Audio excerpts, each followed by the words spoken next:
Ces nouveaux imposables, ce sont les classes populaires et les faibles revenus en priorité. Ceux qui ont bénéficié d'une revalorisation de leur pension de retraite, d'une augmentation de salaire, ou encore ceux dont le salaire est indexé sur le SMIC, revalorisé en 2012. Ça m'a paru assez énorme, mais bon, je m'y attendais un peu puisque j'ai quand même gagné plus que les années précédentes. Bon, c'est sûr que étant intermittent et donc partiellement chômeur, devoir payer plus de 1 000 euros déboursés comme ça, c'est assez problématique. Il y a aussi le gel du barème de l'impôt sur le revenu mis en place par le gouvernement Fillon en 2011 et maintenu en 2012 par la gauche.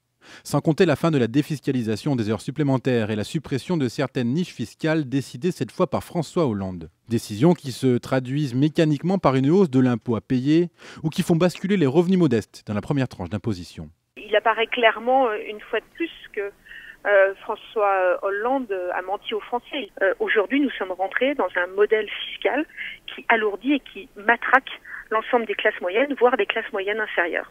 Difficile de ne pas reconnaître une certaine gêne au Parti socialiste. Une solution serait toutefois à l'étude. Dans le cadre du budget 2014, parmi les mesures sur lesquelles nous travaillons, il y a la possibilité de lisser le volume d'impôt de ceux qui rentrent dans l'impôt sur le revenu. Pour l'État, ces nouveaux contribuables assujettis représentent un gain de plusieurs milliards d'euros de recettes fiscales.